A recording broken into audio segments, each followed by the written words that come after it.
इतनी शक्ति हमें देना दाता, मन का विश्वास कमजोर होना। हम चले नेक रास्ते पे हमसे भूल कर भी कोई भूल होना। वेलकम टू साइंस वाला क्लासेस। I am Pramod. आज हम लोग डिस्कस करेंगे non ideal solutions. Last video में मैंने आइडियल सॉल्यूशन के बारे में डिस्कस किया था। आइडियल सॉल्यूशन में मैंने आपको बताया था कि जो सॉल्यूशन रॉल्स लॉ को फॉलो करेगा, ओबे करेगा, जिसे मानेगा, उसे कहेंगे आइडियल सॉल्यूशन। लेकिन जस्ट उल्टा समझो, उल्टा क्या हो सकता है। तो जो सॉल्यूशन रॉल्स लॉ को नहीं मानेगा उसे नॉन आइडियल सॉल्यूशन कहते हैं। So it's so simple. अगर आप आइडियल सॉल्यूशन जानते हैं तो नॉन आइडियल सॉल्यूशन ऑटोमेटिकली आपको समझ में आएगा। So a solution which does not obey Raoult's law over the entire range of concentration. इसका मतलब over the entire range of concentration का मतलब है कि सॉल्यूशन बहुत गाढ़ा भी कर दो या पतला कर दो, सॉल्यूट कम मिलाओ ज़्यादा मिलाओ, से कोई फर्क नहीं पड़ता है। पूरे over the entire range of concentration, concentration मतलब कितना गाढ़ा रख रहे हो, कितना पतला रख रहे हो, हाँ, पूरे रेंज के लिए ये ट्रू है। तो ए solution which does not obey Raoult's law over the entire range of concentration is called non ideal solution. अगर कोई सॉल्यूशन रॉल्स लॉ को नहीं मानता है, रॉल्स लॉ को नहीं मानने का मतलब क्या हुआ? रॉल्स लॉ है क्या? मैंने बार बार आपको बताया है रॉल्स लॉ क्या है।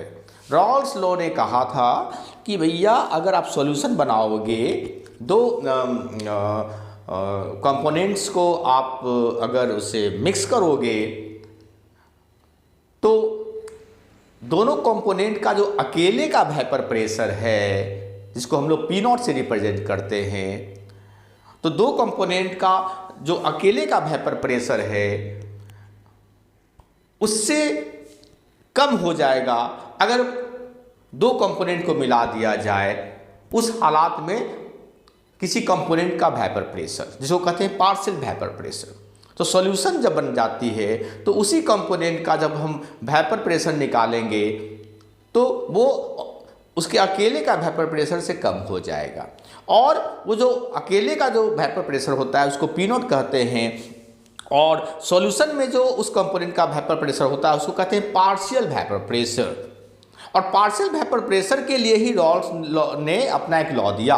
रॉल्स ने जो लॉ दिया पार्शियल वेपर प्रेशर के लिए दिया, उन्होंने कहा कि partial vapour pressure is directly proportional to the mole fraction of the component. मतलब अगर आप सॉल्यूशन बना रहे हो ए और बी का, तो ए आपने कितना डाला, ए का मोल फ्रैक्शन का मतलब है number of mole of A divided by total number of moles of the solution. तो ए का जो मोल फ्रैक्शन होगा उसके डायरेक्टली प्रोपोर्शनल होगा पार्शियल वेपर प्रेशर। ए जितना ज़्यादा मिलाओगे सॉल्यूशन में, ए का रेशियो जितना ज़्यादा होगा बी के रिस्पेक्ट में, उतना ज़्यादा मोल फ्रैक्शन होगा और उतना ज़्यादा पार्शियल वेपर प्रेशर होगा ए का। लेकिन पार्शियल वेपर प्रेशर अकेले उस कंपोनेंट का जो वेपर प्रेशर है P नॉट उससे कम होगा। तो anyway partial vapour pressure mole fraction के डायरेक्टली प्रोपोर्शनल होता है, ये रॉल्स ने कहा। अगर कोई सॉल्यूशन इस बात को नहीं मानेगा, मतलब नहीं मानने का मतलब क्या हुआ? डायरेक्टली प्रोपोर्शनल नहीं होगा। पार्शियल वेपर प्रेशर जो है वो डायरेक्टली प्रोपोर्शनल नहीं होगा। देखो डायरेक्टली प्रोपोर्शनल हमने पहले भी बताया है आपको कि कोई भी दो चीज़ अगर डायरेक्टली प्रोपोर्शनल है तो उसका जो ग्राफ होगा वो स्ट्रेट लाइन होगा। जैसे आपने लोअर क्लासेस में ओम्स लॉ पढ़ा था, तो ओम्स लॉ में कहा गया था कि जो पोटेंशियल डिफरेंस होती है किसी कंडक्टर के दो एंड पॉइंट्स के अक्रॉस, है ना, between the two terminals of the conductor, जो पोटेंशियल डिफरेंस होती है वो उस कंडक्टर से जितनी करंट फ्लो कर रही है उसके डायरेक्टली प्रोपोर्शनल होता है। ये ओम्स लॉ ने कहा था एट कांस्टेंट टेम्परेचर।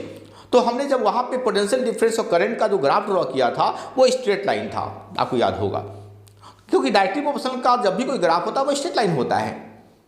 तो रॉल्स लॉ के अनुसार जो रॉल्स ने कहा कि जो वेपर प्रेशर है, पार्शियल वेपर प्रेशर जो है, चाहे वो कंपोनेंट का अकेले का हो या टोटल सॉल्यूशन का हो वो मोल फ्रैक्शन के डायरेक्टली प्रोपोर्शनल होगा। तो स्ट्रेट लाइन ग्राफ होना चाहिए। देखो मैंने यहाँ पे ग्राफ ड्रॉ किया है, ये वाई एक्सिस पर मैंने वेपर प्रेशर लिया है और एक्स एक्सिस पर मैंने मोल फ्रैक्शन लिया है। ए का मोल फ्रैक्शन यहाँ पे 0 है और जैसे जैसे आप आगे बढ़ रहे हो ए का मोल फ्रैक्शन बढ़ता जाता है और आपको तो पता ही है कि मोल फ्रैक्शन हमेशा 0 से 1 तक वैरी करता है ना।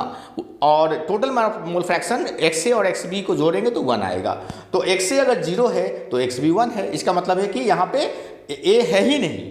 मोल फ्रैक्शन ऑफ ए 0 का मतलब है कि ए है ही नहीं, पूरा का पूरा बी है। और यहाँ पे एक्स ए इक्वल टू 1 और एक्स बी इक्वल टू 0 का मतलब है कि बी है ही नहीं, सिर्फ ए है। ए पूरा का पूरा कंपोनेंट है। तो एनीवे जब हम ग्राफ ड्रॉ करते हैं यहाँ पे देखो ये जो डॉटेड लाइन है ये रिप्रेजेंट करता है रॉल्स लॉ को। रॉल्स लॉ ने कहा था कि जो पीए मतलब पार्शियल वेपर प्रेशर ए का जो होगा वो स्ट्रेट लाइन होगा। जैसे जैसे एक्स ए यहाँ पर 0 है तो यहाँ पे वेपर प्रेशर 0 है। जैसे जैसे एक्स ए का वैल्यू बढ़ रहा है अप टू 1, देखो ये पार्शियल जो वेपर प्रेशर है वो स्ट्रेट लाइन के रूप में आगे बढ़ रहा है। और जब एक्स ए 1 हो गया मतलब एक्स बी 0 मतलब बी है ही नहीं, पूरा का पूरा ए है। तो ए अकेले अगर हो गया तो उसका वेपर प्रेशर कितना होता है, पी ए नॉट होता है। देखो पी ए नॉट के बराबर हो गया, पी ए नॉट के बराबर हो गया। तो ये इंडिविजुअल ए कंपोनेंट का जो मैंने वेपर प्रेशर यहाँ दिखलाया है, इंडिविजुअल ए कंपोनेंट का वेपर प्रेशर दिखाया है, ये रॉल्स लॉ के अनुसार स्ट्रेट लाइन होना चाहिए। लेकिन देखो जो ग्राफ आ रहा है नॉन आइडियल सॉल्यूशन का वो ऐसा आ रहा है, मतलब ये कर्व्ड हो गया। उसी तरीके से अगर हम सिर्फ बी का बात करें तो एक्स बी अगर मोल फ्रैक्शन अगर बी का 1 है इसका मतलब है कि ए नहीं है सॉल्यूशन में, बी अकेला है। तो बी का अकेला का मोल जो वेपर प्रेशर होता है वो पी बी नॉट होता है। तो ग्राफ यहाँ से शुरू होगी और जैसे जैसे एक्स ए का क्वांटिटी बढ़ेगा बी का क्वांटिटी घटेगा, एक्स बी जो है मोल फ्रैक्शन जो है 1 से घटते घटते घटते 0 आ जाएगा। मतलब बी खत्म हो गया, बी 0 हो गया तो ये जो ग्राफ जो लाइन है वो देखो 0 पे आ गया। वेपर प्रेशर जो है वो 0 है, बी है ही नहीं तो बी का वेपर प्रेशर 0 हो जाएगा। तो ये जो डॉटेड लाइन है ये रॉल्स लॉ को फॉलो कर रहा है, स्ट्रेट लाइन है। देखो क्योंकि रॉल्स लॉ ने कहा था कि वेपर प्रेशर और मोल फ्रैक्शन डायरेक्टली प्रोपोर्शनल होता है। लेकिन जब हम नॉन आइडियल सॉल्यूशन का ग्राफ ड्रॉ करेंगे तो वो स्ट्रेट लाइन ना हो करके देखो कर्व्ड हो गया। तो ये तो इंडिविजुअल ए और बी कंपोनेंट की मैंने ग्राफ पार्शियल प्रेशर की बात की। अगर टोटल प्रेशर की बात करें, अगर सॉल्यूशन बन गई ए और बी का तो ए और बी का टोटल जो प्रेशर बनेगा, सॉल्यूशन का जो वेपर प्रेशर बनेगा उसका अगर ग्राफ ड्रॉ करेंगे तो ये देखो वेपर प्रेशर ऑफ सॉल्यूशंस है तो ये होना चाहिए कितना, इस तरह से स्ट्रेट लाइन होना चाहिए। Total vapour pressure P total is equal to P A plus P B जो मैंने पहले ही बताया है। तो पी टोटल का ग्राफ ड्रॉ करेंगे तो वो भी आइडियल ये जो रॉल्स लॉ के अनुसार स्ट्रेट लाइन होनी चाहिए। लेकिन जब नॉन आइडियल सॉल्यूशन की बात करेंगे तो देखो ये कर्व हो गया। तो what I am telling you, ये जो ग्राफ है, ये जो प्लॉटिंग मैंने किया है ये बताने के लिए किया है कि देखो वेपर प्रेशर और मोल फ्रैक्शन का जो ग्राफ है वो स्ट्रेट लाइन नहीं होगा अगर नॉन आइडियल सॉल्यूशन की बात करें तो। और vapour pressure of non ideal solution is either higher और lower than vapour pressure predicted by Raoult's law. Naturally है कि रॉल्स लॉ कहता है कि स्ट्रेट लाइन होगा ग्राफ। रॉल्स लॉ कहता है कि प्रेशर जो है सपोज 10 atm होगा, लेकिन आ रहा है कितना, तो कभी 12 आ रहा है तो कभी कम भी आ सकता है, 10 भी आ सकता है। तो जो रॉल्स लॉ अगर 10 कह रहा है तो अगर 10 नहीं है तो 2 पॉसिबिलिटी होती है, चाहे तो वेपर प्रेशर ज़्यादा होगा 10 से या 10 से कम होगा। तो यही लिखा है मैंने, vapour pressure of non ideal solution is either higher और lower than vapour pressure predicted by Raoult's law. Raoult's ने जो प्रेडिक्ट किया उससे vapour pressure non ideal solution में ज़्यादा भी हो सकता है या कम भी हो सकता है। अगर ज़्यादा होता है तो हमने उसे स्पेशल टैग नेम दिया है, और अगर कम होता है उसके लिए भी स्पेशल टैग नेम दिया है। तो देखो यहाँ लिखा है कि if vapour pressure is higher then it is positive deviation from Raoult's law. अगर वेपर प्रेशर ज़्यादा हो गया, रॉल्स लॉ कह रहा है 10 है और हो रहा है रियल में, अगर सॉल्यूशन का हम बना रहे हैं आइडियल नॉन आइडियल सॉल्यूशन का देख रहे हैं कि 10, रॉल्ट ने कहा कि 10 होना चाहिए, लेकिन नॉन आइडियल सॉल्यूशन का जो मैंने निकाला तो उसमें आ रहा है 15, 18, मतलब बढ़ गया ना।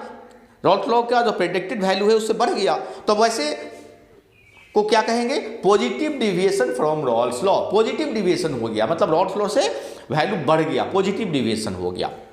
If vapour pressure is lower than it is negative deviation from Raoult's law. अगर वेपर प्रेशर जो प्रेडिक्टेड है वैल्यू, जैसे 10 है, रॉल्स लॉ के अनुसार 10 एटीएम आना चाहिए और आ रहा है 8, 6, 7, तो हालात में हम उसको क्या कहेंगे, negative deviation from Raoult's law.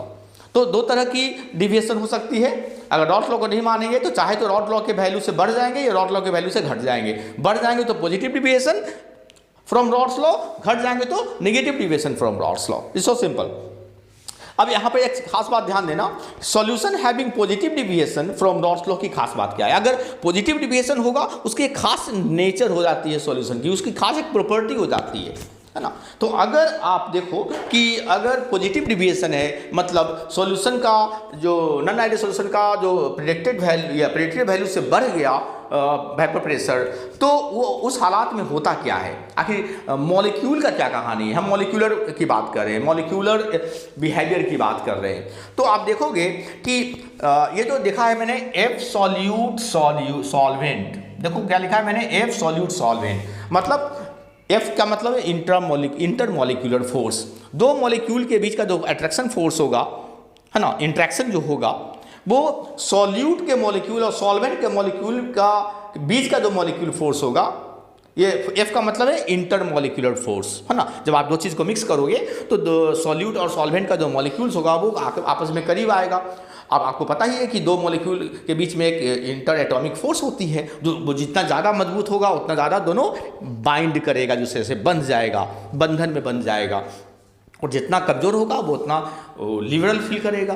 तो यहाँ पे कहता है कि अगर पॉजिटिव डिविएशन है ना, किसी नॉन आइडियल सॉल्यूशन में पॉजिटिव डिविएशन है, तो इसका मतलब ये होता है कि जो इंटरमॉलिक्यूलर फोर्स है किसके किसके बीच में, सॉल्यूट के मॉलिक्यूल और सॉल्वेंट, दो चीज़ मिला रहे हैं ना, एक ए और बी, ए को सॉल्यूट कहिए, बी को सॉल्वेंट कहिए, किसी को भी ए और बी नाम दे सकते हैं। तो सॉल्यूट और सॉल्वेंट के बीच का जो इंटरमॉलिक्यूलर फोर्स होगा इज क्या लिखा है, वीकर देन, वीकर मतलब कमजोर होता है, देन एफ सॉल्यूट मतलब intermolecular force between solute molecule and solute का ही दो मॉलिक्यूल लेते हैं, तो सॉल्यूट के ही दो मॉलिक्यूल के बीच का जो इंटरमॉलिक्यूलर फोर्स होगा उससे कमजोर होता है। और intermolecular force between solvent and solvent, दो सॉल्वेंट का मॉलिक्यूल के बीच का जो इंटरमॉलिक्यूलर फोर्स होगा उससे भी कम होगा इसका इंटरमॉलिक्यूलर फोर्स, और सॉलिड मॉलिक्यूल के बीच के जो इंटरमॉलिक्यूलर फोर्स होगा उससे भी ये कम होगा। मतलब सॉलिड और सॉल्वेंट का जो मॉलिक्यूल के बीच का जो इंटरमॉलिक्यूलर फोर्स होगा, आई रिपीट, सॉलिड और सॉल्वेंट के बीच का जो इंटरमॉलिक्यूलर फोर्स होगा वो कमजोर होगा इस दोनों फोर्स से, मतलब दो सॉलिड के मॉलिक्यूल से या दो सॉल्वेंट के मॉलिक्यूल से उसकी इंटरमॉलिक्यूलर फोर्स कमजोर पड़ जाएगी। कमजोर पड़ने से क्या हुआ, सॉलिड और सॉल्वेंट जो है एक दूसरे के प्रति अट्रैक्शन नहीं दिखा रहा है। सॉलिड भैया तुम अपना रहो, सॉल्वेंट कर रहा है हम अपना रहेंगे, मतलब दोनों लिबरल फील कर रहा है, दोनों में लिबर्टी आ रही है। तो क्या हुआ, तो आराम से सरफेस, क्योंकि जब कोई पार्टिकल सरफेस को छोड़ता है तभी ना इवापोरेट होता है। वेपर कैसे बनता है, आप लिक्विड कहते हैं कि लिक्विड वेपर में कन्वर्ट हो रहा है, इवापोरेट हो रहा है, तो इसके लिए क्या होगा, मॉलिक्यूल्स को लिक्विड से बाहर निकलना होगा। तो लिक्विड से बाहर तभी निकलेगा जब उसका बंधन कमजोर होगा। तो अगर देख रहे हैं कि सॉल्यूट और सॉल्वेंट में बंधन है ही नहीं, सॉल्वेंट और सॉल्यूट एक दूसरे को बहुत ज़्यादा ताकत से नहीं खींच रहे हैं, तो क्या होगा, आराम से सॉल्यूट भी लिबरल फील करेगा, सॉल्वेंट भी लिक्विड फील करेगा। जो इवापोरेट कर सकता है करो भैया, तो ज़्यादा से ज़्यादा वेपर पार्टिकल्स बाहर निकलेगी और वेपर प्रेशर बढ़ जाएगा। तो इसी कारण से क्या होता है कि इस केस में वेपर प्रेशर ज़्यादा होता है। रॉल्स लॉ ने कहा 10 तो होगा भैया 15, 20, तो वेपर प्रेशर ज़रूरत से ज़्यादा हो जाता है। So molecules of components find it easier to escape the surface. तो इस केस में चूंकि बंधन कमजोर हो गया सॉल्यूट सॉल्वेंट के बीच में, तो वो सरफेस को आसानी से छोड़ देते हैं, सरफेस से बाहर निकल जाते हैं। And so vapour pressure increases more, इसलिए वेपर प्रेशर ज़्यादा जरूर जितना होना चाहिए रॉल्स लॉ के अनुसार उससे भी ज़्यादा हो जाता है, इसलिए इसको कहते हैं positive deviation from Raoult's law. और इस केस में जब positive deviation from Raoult's law होगा तो उसमें उसकी एक खास प्रॉपर्टी आ जाती है। वो क्या है कि डेल्टा मिक्स एच, मतलब ये इंथाल्पी, इसको हम लोग कहते हैं इंथाल्पी ऑफ मिक्सिंग। दो चीज़ को जब मिक्स करते हैं तो जो इंथाल्पी का मतलब होता है हीट चेंजेज। जो कंटेंट बना, आपने ए और बी को मिलाया, तो ए और बी को मिलाया तो हीट, ए का अपना एक हीट कंटेंट होगा जिसको इंथाल्पी कहते हैं, बी का एक अपना हीट कंटेंट होगा, उसके अंदर कितना हीट एनर्जी अंदर छिपा हुआ है। तो ए का हीट एनर्जी और बी का हीट एनर्जी ले लीजिए, दोनों को जोड़ दीजिए, और जो मिक्स करके जो सॉल्यूशन बना उसका भी हीट एनर्जी ले लीजिए टोटल। तो आप देखोगे कोई हीट एनर्जी में कोई अंतर नहीं आया, जितना पहले था उतना ही बाद में है। मतलब जब मिक्स किया तो ना हीट एनर्जी उसने हमसे लिया ना हमको दिया। अगर हमसे लेता तो उसका प्रोडक्ट का हीट एनर्जी, सॉल्यूशन का हीट एनर्जी ज़्यादा होता, लेकिन और अगर वो हीट एनर्जी देता तो हम देखते हैं कि सॉल्यूशन जो बना प्रोडक्ट उसका हीट एनर्जी कम होता। लेकिन यहाँ देख रहे हैं कि जो हमने कंपोनेंट लिया था ओरिजिनल कंपोनेंट, उसका हीट एनर्जी और सॉल्यूशन का हीट एनर्जी दोनों बराबर है। मतलब ना हीट एनर्जी उसने लिया, हीट एनर्जी ना दिया, मतलब इंथाल्पी, चेंज इन इंथाल्पी। तो ये जो चेंज इन हीट जो है energy, that is called enthalpy of mixing. Mix पर मतलब मिक्स आप कर रहे हो, इंथाल्पी डेल्टा एच का मतलब है एच में कितना डिफरेंस आया, हीट एनर्जी में कितना डिफरेंस आया, वो जीरो। ये क्या होगा, पॉजिटिव होगा। मतलब इस केस में जीरो नहीं होगा। जीरो कब होता है, तब जब रॉल्स लॉ को फॉलो करेगा। यहाँ पर क्या है, ये मतलब ये पॉजिटिव हो गया। पॉजिटिव का मतलब क्या हुआ कि आपका जो हीट एनर्जी जो है कंटेंट बढ़ेगा। डेल्टा एच जो है, अगर ए और बी है उसका हीट एनर्जी 10 है, और अगर आप देखो कि जो सॉल्यूशन बना उसका हीट एनर्जी टोटल लिया 15 है। इसका मतलब क्या हुआ कि उसने 5 हमसे लिया है, तभी तो उसका 15 हो गया। तो हीट एनर्जी उसका बढ़ा, तो हम कहते हैं delta mix H is equal positive हुआ। तो वो चूँकि पॉजिटिव का मतलब है उसका हीट कंटेंट बढ़ गया सॉल्यूशन का, तो नेचुरली वो हीट एनर्जी हमसे लिया है, तो हम कहेंगे एंडोथर्मिक रिएक्शन है। सॉरी, एंडोथर्मिक ये प्रोसेस हो गई, रिएक्शन तो नहीं हुई है। Mixing is not a reaction, it's a endothermic process, क्योंकि इसने हीट एनर्जी लिया। तो इस केस में positive deviation from Raoult's law के केस में जो नॉन आइडियल सॉल्यूशन बनता है उसमें डेल्टा मिक्स एच मतलब enthalpy of mixing is positive. और enthalpy of volume, V for यहाँ वॉल्यूम है, V का मतलब यहाँ वॉल्यूम से है। Enthalpy of volume is positive, मतलब वॉल्यूम बढ़ेगी, मतलब जो आपने कंपोनेंट लिया उसका वॉल्यूम और जो सॉल्यूशन बना उसका वॉल्यूम थोड़ा सा बढ़ जाएगा। पॉजिटिव का मतलब वॉल्यूम बढ़ेगी। ऐसा इसलिए होता है कि सॉल्यूट और सॉल्वेंट के बीच का जो इंटरेक्शन जो है वो काफ़ी कमज़ोर होता है, वो दूर पे होता है, तो वॉल्यूम थोड़ा सा बढ़ता है। और दूसरा कि चूंकि वो एंडोथर्मिक प्रोसेस है, याद रखिएगा कोई भी एंडोथर्मिक प्रोसेस को अगर उसको हीट करेंगे आप, क्योंकि वो हीट, वो एंडोथर्मिक का मतलब वो हीट चाहिए उसको, वो मांग रहा है, तो अगर आप उसको हीट दे रहे हैं तो उसके लिए फेवरेबल बात हो जाएगी, है ना। वो जो चाह रहा है वही आप कर रहे हो। तो एंडोथर्मिक प्रोसेस का मतलब है वो हीट मांग रहा है आपसे, और आप हीट अगर उसको दोगे तो वो तो खुश हो जाएगा क्योंकि उसके लिए फेवरेबल होगी। तो उस केस में सॉल्युबिलिटी बढ़ जाएगी। तो heating increases solubility, solubility endothermic process में हीट करने पर बढ़ती है। ये तो हो गई positive deviation from Raoult's law का कुछ इंपॉर्टेंट प्रॉपर्टीज। अब कुछ एग्जाम्पल्स भी देख लें कि आखिर ये कौन कौन से मिक्सचर्स में होता है, क्या क्या मिलाने पर ये आपका जो positive deviation from Raoult's law वाले सॉल्यूशन बनेंगे। तो एक है इथानॉल और एसीटोन।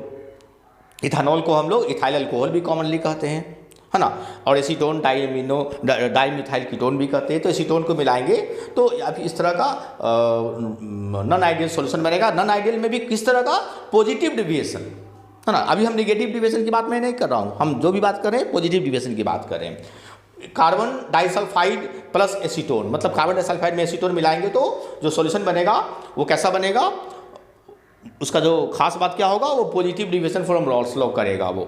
उसी तरीके से इथानॉल को साइक्लोहेक्सेन से मिला दीजिए, एसीटोन को बेंजीन से मिला दीजिए।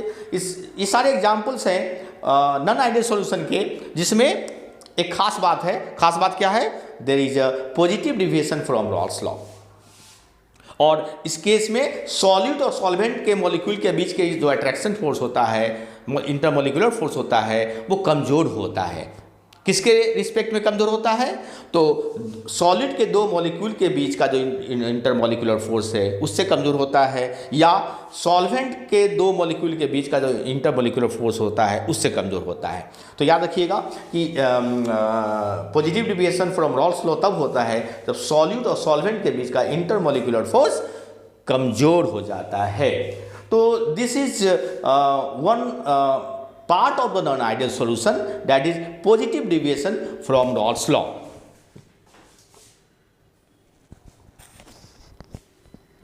Non-ideal solutions में एक तो मैंने देखा positive deviation from Raoult's law.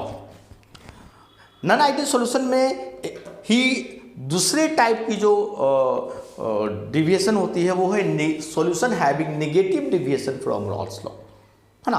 तो दोनों नॉन आइडियल सॉल्यूशन से दोनों नॉन आइडियल सॉल्यूशन से दोनों रॉल्स लॉ को नहीं मानता है, लेकिन एक केस में पॉजिटिव डिविएशन में मैंने क्या देखा कि जो वेपर प्रेशर होगा वो रॉल्स लॉ के जो प्रेडिक्टेड वैल्यू रॉल्स लॉ कहेगा 10 ATM होगा तो आ रहा है 12, 20, 15 ATM बढ़ के आ रहा है।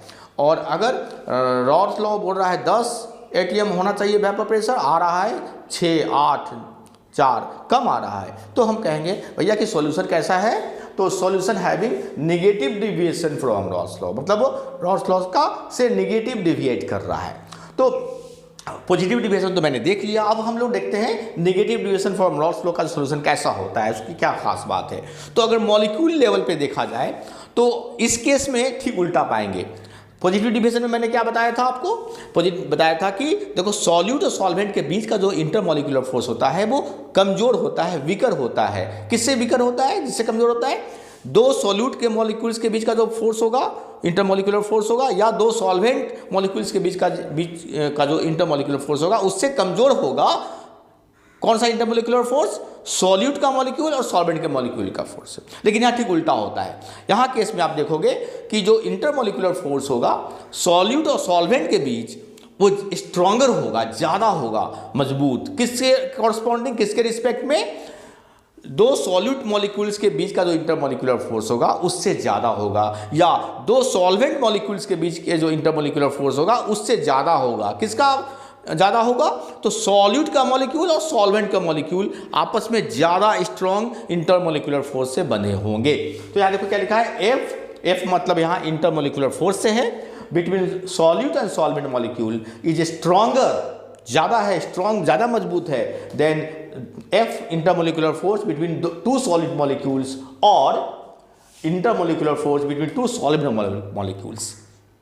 तो सॉल्यूट और सॉल्वेंट मॉलिक्यूल्स के बीच का जो इंटरमॉलिक्यूलर फोर्स होता है इस केस में ज़्यादा स्ट्रांग होता है। तो ज़्यादा स्ट्रांग होने से क्या होगा कि सॉल्यूट और सॉल्वेंट एक दूसरे को पकड़ लेंगे, ज़्यादा ताकत से पकड़ लेंगे, चिपके रहेंगे, ताकि सॉल्यूट कहेगा सॉल्वेंट को तुम मत जाओ सरफेस छोड़ करके, सॉल्वेंट सॉल्यूट को कहेगा तुम मत जाओ सरफेस छोड़ करके। तो क्या होगा? वेपर कम बनेगा, वेपर जो पार्टिकल्स है वो कम सरफेस को छोड़ पाएगा, तो वेपर प्रेशर जितना होना चाहिए उससे भी कम बनेगा। सो क्या होता है? So molecules of components find it tough हो जाता है, मुश्किल हो जाती है to escape the surface and so vapour pressure decreases, इसलिए वेपर प्रेशर घट जाती है and is less than predicted by Raoult's law, और रॉल्स लॉ के अनुसार जो होना चाहिए उससे भी कम हो जाता है वेपर प्रेशर, इसलिए इसको कहते हैं negative deviation from Raoult's law. और इसकी जो खास बात है, इसकी जो प्रॉपर्टी है, निगेटिव डिविएशन जब होती है रॉल्स लॉ से तो उसकी क्या खास बात है वो देखोगे तो इंथैल्पी ऑफ मिक्सिंग, देखो उसमें पॉजिटिव डिविएशन में मैंने बोला था पॉजिटिव होगा, यहाँ नेगेटिव होगा। मतलब नेगेटिव का मतलब क्या है कि कंपोनेंट का जो हीट कंटेंट है, अगर दोनों मिला करके दो कंपोनेंट मिला रहे हैं, दोनों का हीट कंटेंट मैंने जोड़ लिया 10 जूल, 5 जूल, 15 जूल, और जो सॉल्यूशन बना उसका जो हीट कंटेंट ले रहे हैं तो हम देख रहे हैं कि वो मात्र 8 जूल है, मतलब घट गया, मतलब हीट कंटेंट घट गया, मतलब निगेटिव है। तो घट गया तो इसका मतलब वो क्या? वो heat energy, conservation of energy क्या कहता है? Heat can neither be created nor be destroyed, it can only be transform into from one form into another form. तो नेचुरली जो हीट एनर्जी घटा वो गया कहाँ? वो रिलीज किया जब आप मिक्स करोगे तो कभी कभी कोई मिक्स, जब आप कोई दो मटेरियल, दो कंपोनेंट को मिलाते हो तो वो हीट एनर्जी रिलीज भी करता है, जिसको कहते हैं एक्सोथर्मिक प्रोसेस। इसका मतलब है कि जो एक्स्ट्रा एनर्जी है उसने रिलीज कर दिया, तो ऐसे को हम क्या कहेंगे, एक्सोथर्मिक प्रोसेस। क्योंकि हीट एनर्जी रिलीज किया तभी तो उसका हीट कंटेंट घट गया, है ना, सॉल्यूशन का हीट कंटेंट कम हो गया, है ना, जो जितना से घटा वो उसने रिलीज कर दिया, इसीलिए इसको एक्सोथर्मिक प्रोसेस कहते हैं। और इसमें इंथैल्पी ऑफ मिक्सिंग जो है वो निगेटिव हुआ। इंथैल्पी ऑफ वॉल्यूम भी निगेटिव होता है, इसका वॉल्यूम भी डिक्रीज होती है। क्यों? क्योंकि देखो सॉल्यूट और सॉल्वेंट के बीच का जो इंटरमोलिकुलर फोर्स है काफ़ी कम मजबूत होता है, वो आपस में नज़दीक आ जाएगा तो वॉल्यूम थोड़ा सा घटता है। और तीसरा जो प्रॉपर्टी है, मैंने अभी बताया था कि एक्सोथर्मिक मतलब हीट आपको दे रहा है, कोई आपको हीट दे रहा है, हम आपको हीट दे रहे हैं, है ना, हम हीट दे रहे हैं आपको, तो मेरे लिए फेवरेबल क्या होगा कि कोई हीट हमसे ले ले, ना कि हीट हमको दे, हम दे रहे हैं हम ही को हीट दे रहा है, तो आई वोंट फील कंफर्टेबल, हम कंफर्टेबल महसूस नहीं करेंगे। तो अगर हम हीट दे रहे हैं भैया तो लो, ना कि हमको दो। अगर आप हमको हीट दोगे तो I will not feel comfortable. मतलब अगर आप एक्सोथर्मिक प्रोसेस को हीट आप दोगे, गर्म करोगे, तो सॉल्युबिलिटी घट जाएगी, सॉल्युबिलिटी घटेगी, हीटिंग डिक्रीजेस सॉल्युबिलिटी, क्योंकि एक्सोथर्मिक है, ये तो हीट खुद दे रहा है, आप उसको हीट क्यों दे रहे हो?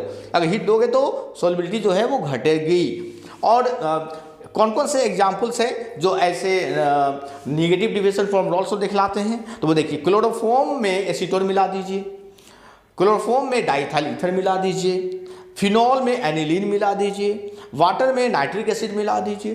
तो ये सारे जो सॉल्यूशंस बनेंगे वो तो नॉन आइडियल सॉल्यूशंस होंगे ही, लेकिन वो कैसे होंगे नॉन आइडियल?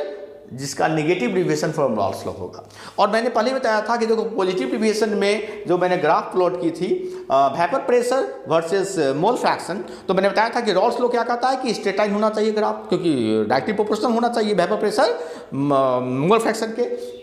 फिर वही ग्राफ मैंने ड्रॉ किया है, लेकिन यहाँ देखो सब कुछ सेम है, अंतर क्या है, ये जो ग्रीन लाइन है वो नीचे है, मतलब निगेटिव डिविएशन में आपका ग्राफ स्ट्रेट लाइन ना होकर के देखो नीचे कर्व है, नीचे धंसा हुआ है, मतलब वेपर प्रेशर जितना होना चाहिए उससे कम हो गया, वेपर प्रेशर जितना होना चाहिए उससे कम हो रहा है, वेपर प्रेशर कम हो रहा है। कर्व जो है पॉजिटिव डिविएशन मैंने ऐसे ऊपर से कर्व बनाया था, ऊपर से कर्व बनाया था, इसमें नीचे से मैंने कर्व बना लिया है। तो इट रिप्रेजेंट्स कि वेपर प्रेशर जो है plot for solution having negative deviation में जो वेपर प्रेशर होता है रिक्वायर्ड प्रेडिक्टेड जो वैल्यू होती है रॉट ने जो प्रेडिक्ट किया था उससे वेपर प्रेशर ऑफ सॉल्यूशन, इस सॉल्यूशन का है ये कम हो गया। ये बी कंपोनेंट का है, देखो होना चाहिए ऐसे, ये डिक्रीज हो रहा है, घट रहा है। और ये ए कंपोनेंट का होना चाहिए ये, लेकिन देखो कम होकर कर्व अपना पूरा किया है। तो this is an example of non negative deviation from Raoult's law. Hope you must have understood this important topic. ये अलग अलग तरीके से एग्जाम में पूछी जाती है, बहुत इंपॉर्टेंट टॉपिक है ये केमिस्ट्री की सॉल्यूशन चैप्टर की, है ना। Hope you must have understood it well. Okay, thank you.